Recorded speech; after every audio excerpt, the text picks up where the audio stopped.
Hi, my name is Rakesh, and today I will be discussing terpenes. Terpenes are one of the most biochemically important classes of organic molecules, and I'll be presenting a general overview about them. Additionally, I'll be exploring one terpene in particular, the anti-cancer drug paclitaxel. I'll be going over some key points about its structure and physical properties, and I'll explore the mechanisms through which the drug can be synthesized. So first off, we need to understand what terpenes are. So terpenes are a class of organic molecules that are made up of multiple isoprene units. The most basic terpenes are called monoterpenes, and these are only made up of two isoprene units. So to get an idea of what an isoprene unit is, I have a picture right here on the left. And as we can see, it's made up of 5 carbons, and the parent chain is a 4-carbon diene. So if I were to name this using IUPAC naming conventions, we could say that the parent chain is this 4-carbon diene, and that the second carbon has a methyl group coming off of it. So putting all that together, we have 2-methyl-buta-1,3-diene. And as I said before, terpenes are made up of 2 or more of these isoprene units. And so on the right, I have some examples of the classes of terpenes and some examples of each class. So we have monoterpenes, sequesterpenes, diterpenes, and so on and so forth. So as you add more isoprene units, you have different classes of terpenes. And if we were to take a look at the monoterpene limonene in particular, we can actually very clearly see the 2 isoprene units that make it up. And so here I just have them labeled on the slides. To understand how 2 isoprene units come together to form terpenes in living organisms, we need to first talk about the pyrophosphate group. So it's essentially just 2 phosphate groups that are linked together, and in this configuration it has a very strong negative charge, which makes it very reactive. The pyrophosphate group is important because in most organisms, isoprenes are already found with a pyrophosphate group attached to it, and in this configuration it's called dimethyl allyl pyrophosphate, or DMAP for short. In order to join 2 DMAP molecules together, the double bond at the beginning of one DMAP molecule needs to undergo an addition reaction with another DMAP molecule. In this process, the double bond gets saturated, and the 2 DMAP molecules come together to make a diurnal pyrophosphate. Also, in order for the double bond to form, one of the pyrophosphate groups must leave, and so you're left with a pyrophosphate ion as one of the side products. A similar saturation also occurs between 2 diurnal pyrophosphates, except this time it makes a diurnal pyrophosphate. It's important to note that all these reactions have to happen under acidic conditions in order for the double bonds to become fully saturated, and they're all mediated by specific enzymes which assist by both increasing the rate of the forward reaction, because when this is occurring in an organism, you obviously can't have very high temperatures or very acidic conditions. So the reactions and products would normally be at equilibrium that favors the unreacted molecules. And the second benefit of these reactions being enzyme mediated is that it ensures that only certain reactions occur using specific binding sites, since because of how reactive the pyrophosphate group is, you could just have more and more DMAP molecules adding it on to each other and continuously making longer and longer terpene chains. Some of the examples of diterpenes and diterpene derivatives that we see in our day-to-day lives, which come from diurnal pyrophosphate, are carotenoids, which are compounds that aid plants in photosynthesis and also give some plants like carrots and bell peppers an orange-reddish color. And of course, you also have the anti-pathogen and anti-cancer drug paclitaxel, which I'll be discussing later. And also, diterpenes can act as functional groups in other biochemically active organic molecules such as vitamin K and vitamin E complexes. So now that we know a little bit more about diterpenes in general, let's talk about what paclitaxel is. So as you can see, the structure of paclitaxel looks very different from the structure of diurnal pyrophosphate, and that's because it's a specific type of diterpene derivative, meaning that's made from diurnal pyrophosphate. More specifically, it's a diterpenoid pseudoalkaloid. To understand what that weird word means, we can just break it down. And so the prefix oid basically means that 2 things are similar or alike, like how the word humanoid means human-like. The same thing is true in this case because paclitaxel is both like and derived from diurnal pyrophosphate. So here on the slide, I actually have highlighted the diurnal pyrophosphate backbone. And the second part of the name, pseudoalkaloid, is a little less intuitive, but pseudo means false, and alkaloids are a group of cyclic compounds that are made of amino acids. So paclitaxel is a pseudoalkaloid because while it has certain structural elements of alkaloids, such as this nitrogen, it's not directly made from amino acids. Now that we have its naming out of the way, let's talk about some of paclitaxel's chemical properties. So as you can see, paclitaxel is a very bulky molecule, so even though it has a couple of polar functional groups like the hydroxyl group, the amine, and the many ketone groups, the molecule itself is actually mostly nonpolar. This will be important in the next slide when I discuss the use of paclitaxel, since the fact that it's nonpolar also makes it not water soluble. And also on the slide, I have the IUPAC name. I'm not going to attempt to pronounce it, but that's what it is. Additionally, paclitaxel has a whopping 11 stereocenters, which theoretically means that there could be over 2,000 possible stereoisomers, but of course most of these aren't really viable due to the sterics, given that this is a very bulky molecule and a lot of the functional groups that are a part of it are very polar.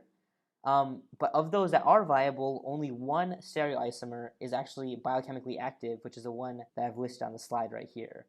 And as I've been alluding to, paclitaxel is primarily used these days as an anti-cancer treatment. Paclitaxel is part of a subgroup of anti-cancer treatments known as taxanes. And these molecules typically all have this tricyclic backbone, and they're often used in conjunction with one another to treat certain forms of cancer. And so the way that taxanes work in the body is that they disrupt cells that are undergoing mitosis. So as a quick review, when cells are replicating, all the chromosomes are lined up, and these proteins called microtubules are responsible for anchoring them in place and pulling them apart. And so normally, once the chromosomes have been pulled apart in anaphase, the microtubules start to degrade, and this allows the new daughter cells to cleave and come together. But taxanes actually bind to specific sites and prevent these microtubules from degrading. And if these microtubules aren't broken down, the cell essentially just gets stuck in anaphase, and so it can't actually replicate, and it causes it to die instead of becoming two daughter cells.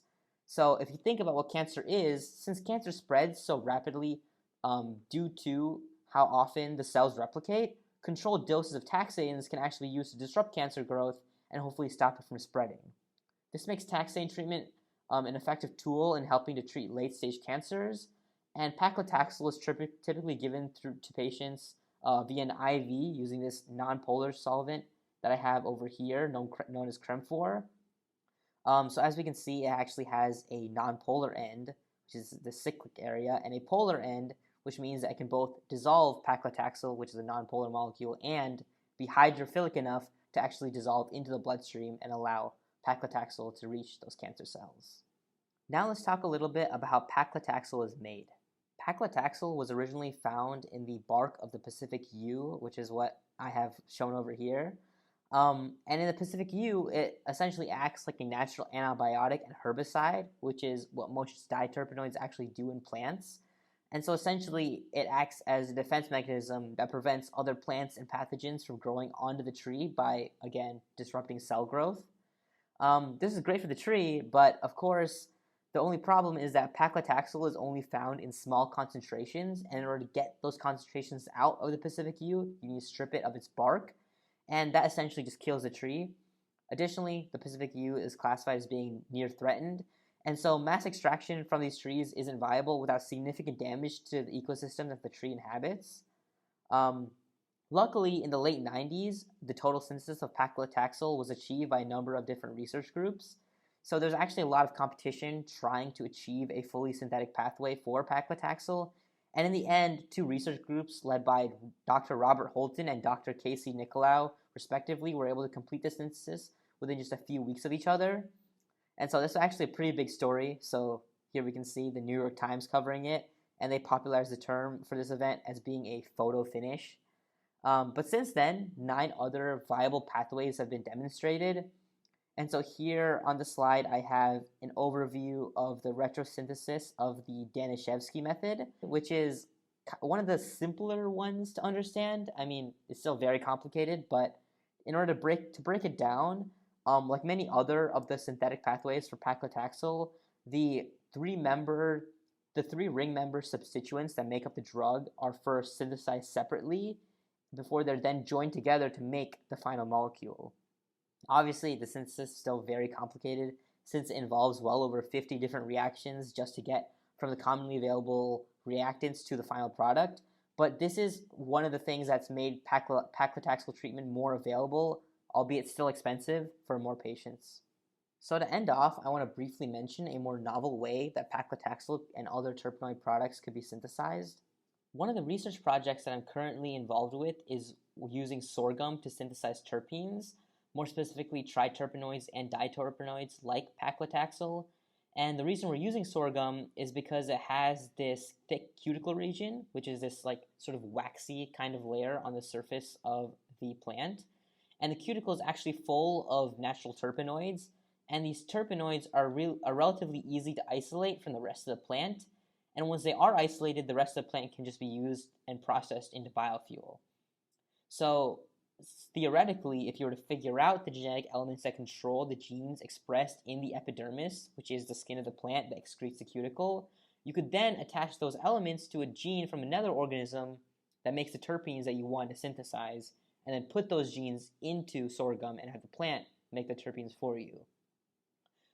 So as you can see, specifically we're looking to characterize the promoter regions, which are these elements that are upstream of the genes that are expressed in the cuticle.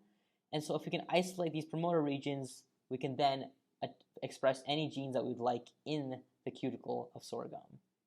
Essentially, as outlined in the diagram, we plan to use agrobacteria to insert genetic material into sorghum. And so we can do this by inserting the promoters into a plasmid and then transforming that plasmid into a bacteria and infecting sorghum with it. So the reason that this works is because agrobacteria is a type of soil bacteria that infects plants like sorghum in the wild. And so when we put the plasmid into the bacteria and then infect the sorghum with it, the plasmids will then temporarily insert into the nucleuses of the sorghum cells they infect. And since the plasmids have a promoter region, the transcription factors will bind to those plasmids, and then the plant's polymerase enzymes will express the genes that are in them. And so after the infiltration occurs, we can then see if the DNA is actually being expressed by analyzing the plant after a few days. And so this is because the plasmid that we put the promoters in has genes that code for multiple types of fluorescent proteins that can then be seen in UV light. And so when we analyze the surface of the plant, we can see if these UV proteins are present in the cuticle, and then we'll know that the transient expression has worked. However, since this process involves us inserting foreign DNA into the sorghum cells, it'll quickly get flagged by other enzymes in the nucleus and degrade after a few weeks. But once we confirm that this infiltration is successful, we'll know that the promoters that we're using actually work, and we can take those promoters and pair them with genes that code for the terpenes that we want to make from other organisms, and actually put them into the genomes of sorghum, which will allow us to create stable lines that will produce those terpenes once they mature. So if we wanted to use this method to synthesize paclitaxel, we first have to characterize the entire biochemical pathway that's used to make paclitaxel in the Pacific U. And according to the most recent literature, 8 of those 19 enzymes that are thought to be involved in the pathway still haven't been fully characterized, which means that we don't know what genes are actually responsible for making those enzymes that are used to make paclitaxel. But once that's figured out, it's really just as simple as taking those genes and pairing them with a promoter that is expressed in the sorghum cuticle, and then inserting that into a sorghum plant's genome. If this were to work, it could lead to the price of paclitaxel and other sought-after terpenoid products dropping dramatically, and hopefully allowing thousands more patients to undergo taxane treatment when they otherwise might not have been able to afford it. Making terpenes this way is also not as taxing to the environment, since unlike traditional chemical synthesis, it doesn't involve any harmful or dangerous reagents. And additionally, more of the cost could be offset because, again, sorghum is a very good source of biofuel. And that's about it, so thanks for watching.